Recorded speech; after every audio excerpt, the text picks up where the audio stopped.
This Torah class is brought to you by TorahAnytime.com.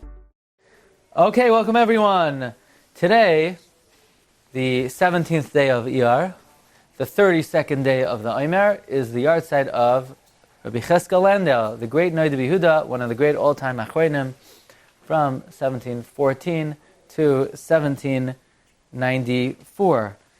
We spoke about him yesterday. This is going to be part 2. We mentioned that he was offered the prestigious job to become the Rav in Prague in the year Yechezkel, which is 515, which is 1755. He was offered to be the Rabbi of Prague in 1755. So if he was born in 1714, he was relatively a young man at the time. He must have been only 41 years old. And here we have the Iksav Rabbanos, a lashon. It was offered to him b'chodesh Kislev be'esrim yom b'ay az yashir yisos asher azois ali be'er enula. We just read from those psukim.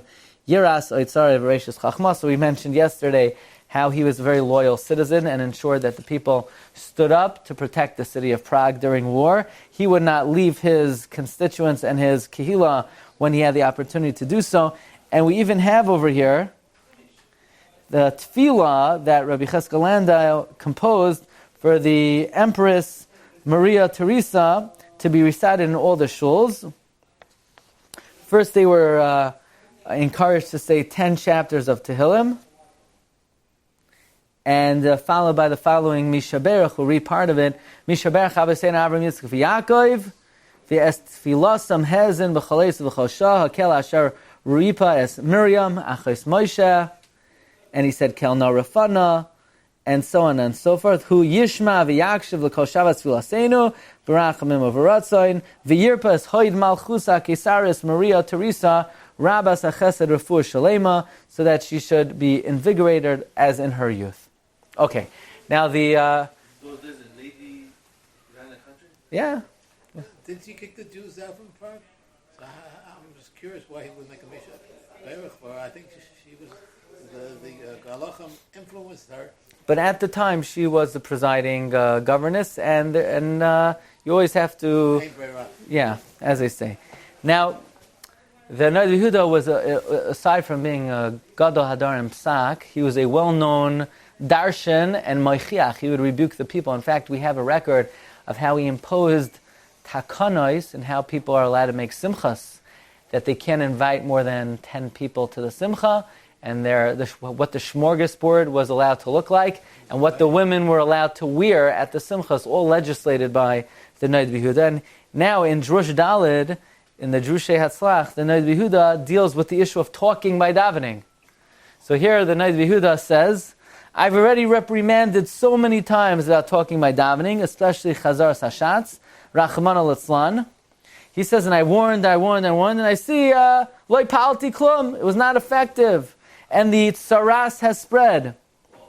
And therefore, I tell you, I'm going to do it 100 times, that besides the fact they are being metame the Kahal Kadosh to the Beis Midrash during Cedarhurst Hashatz, but they're interfering with their friends, and they're confusing their friends that they can't answer Amen properly. Says in Noda B'Yehuda, and this a big Rosh Yeshiva once told me that Rav Pam told him that the Noda B'Yehuda, when he first took the job, he would reprimand the people, he would shush, and in the beginning it worked, and then it stopped working, and there's nothing he could do anymore. But here the Noda B'Yehuda says, I used to, while I was davening, look around. Why? Because at first when I would look around, the people would be embarrassed to talk while I look around. But now they're not even embarrassed anymore, and it became teva, and therefore I just close my eyes. But you should know they are goyrem ra lanavsham. Somebody who talks by davening is an apikoros, has no chelek in HaKadosh Baruch Hu, and Hashem says, get out of my house, I don't want you to be here. And says, no, here's someone who talks like by davening. The only thing we could compare him to is Menashe, who set up a tselem in the Heichal. They are creating mashchisim, mechablim, and by doing so, they will not be able to answer Kaddish and Kedusha. So from now on, they need to be mekabel upon themselves. From the beginning of Chazaras of Berchas HaShachar until after Aleinu, not to talk at all. And then this way, they'll be able to daven properly. Now we mentioned that one of the if you were to have to say what was the main message of Rabbi Yehuda, what did he stand for, what ideal did he bring to the world? The primacy of Shas, like we mentioned yesterday. Even when the Arizal brings a Kabbalistic idea, the Rabbi Yehuda is only satisfied if he could find the source in the Talmud for that idea.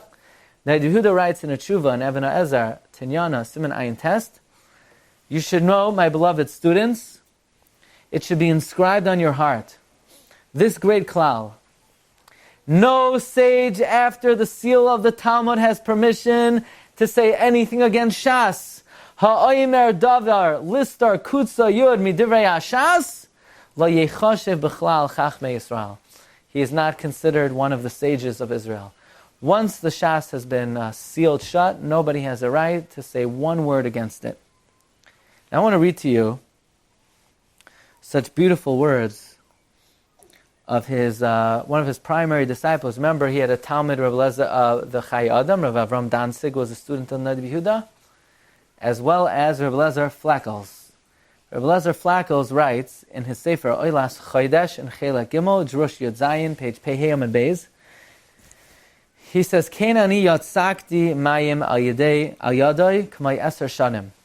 I served my Rebbe. I poured water for him, meaning I was mashamish him for 10 years. Ano yadana be'uvdai harbeib. I know his hanhaga. I know his practices, his tanesim and his afflictions. I know it very well. From the 17th day of Tammuz until Rosh Chodesh Av, he did not eat anything from a living creature. Meaning, not only didn't he eat meat, he didn't eat fish, he didn't eat eggs, he didn't eat anything from a living thing until Rosh Chodesh Av. From Rosh Chodesh Av until Tisha B'Av, all he ate was dry bread, and he would scatter ashes on his bread. And this is what he was noyeg until he became very old. He never went to sleep before midnight until he was the end of his life. And at midnight he was mekoinen over the Beis Hamikdash and Galas Hashchina, whether it was the summer or the winter. He would always wake up the morning star, meaning he was up before dawn, and he would attach day and night in Torah and Tefillah. He gave 4 shiurim a day with the Talmidim. Some in this Masechta, others in that Masechta, this in this part of Shulchan Aruch, others in that. He had 4 set shiurim with the Talmidim a day. Then he says something incredible.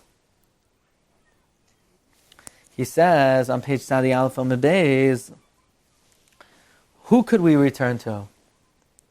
When he died, everything was taken. And his Kavod HaTorah, who could compare to it? And even if you found a Gadol b'Torah sharp like him, we didn't find a Gadol b'Yira like him. Until he was an old man, he didn't sleep on a bed. His head was on the bed, on a pillow, and most of his body he would not even put on the bed. He would not change his clothing the whole month. Even at night, he would not change. He would not get into pajamas. He was dressed 24 hours a day. He was never mevatel tfilas keri. And until he was an old man, he never sat down when he learned Torah. He remained standing throughout. And then, remember we mentioned he was a very, very tall man. Says Rabbi Lezer Flackles, now, unfortunately, on high, they overpowered us down here. And don't console yourself with empty consolation that he died out of old age. No! He died in full strength. He died as if he was 20 years old. If you didn't see his beautiful appearance at the end of his life, you never saw beauty in your life. So the Rabbi Yehuda retained his vigor and his zest for life until the end. And here, let's just conclude. We have from the Sefer Moifes Hadar, the official biography of the Rabbi Yehuda. We found a letter that he wrote, not to eulogize him as a tzaddik or as a chassid, not to put a fancy matzeva on his makom hakfura. All it should say is 1 matzeva costing 18 gold pieces. Don't write shvachim, don't write tayarim, just write Harav HaMefursam Rabbi Yechezkel Levi Landau Baal Noid Yehuda. And this is what it should say. This is the nusach of the matzeva. If I'm not mistaken, he ordered a very, very simple matzeva, and they didn't want to break his command, so they put the simple matzeva on his kever, and they put a more elaborate matzeva near his kever. This way, to get sort of the best of both. Here we have the nusach. There was one nusach by his head, on his left side, by his feet, and on his right side. Here it says, Poinitman Menikvar, Harav Machabas Ibn Yehuda, Tzlach, the famous Rabbi Yechezkel Landau, Tehin Shmasas Rabbi Harakiah, Rabban Shal Yisrael. He was nifter in Tavkuf. He was born in Tavkuf Ayin Gimel.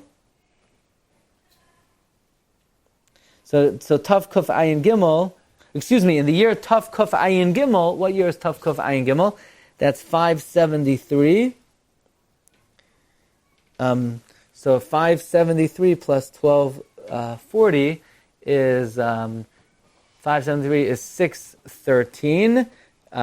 613 plus 500. So in other words, 573, 613. 1813. What? 1813. Thank you. They added the following 20 years after his patira. So he died in 1793. So 20 years later, they added the following nusach that we have over here that mentions his patira is today being Yud Zayin Iyar. So here we have Rabban Shal Yisrael, V'Rabbeinu Zechronu Levracha, and Al Yashim Ha'over Lishpach Sich Ba'avrasai Leimar Hapa Yikvar Yechezkel Shahay L'Mayfis Tarasa Elo Shloshim Mishmayna Shana Royanem Kahal Kadosh. He was a Rav in Prague for 38 years. It talks about his godless in Torah in Chesed. It says B'Yom Daled on a Wednesday Yudzayin Iyar Tiferes Nun Gimel 1793. So this was added in 1813, but he was nifter Tiferes Nun Gimel. So we were mispalel Tehei Zechrei Baruch V'hei Nishmasa Yitzur B'Sar Chayim Ishvi Yemei Yosher for all of Klal Yisrael. You've just experienced another Torah class brought to you by TorahAnytime.com.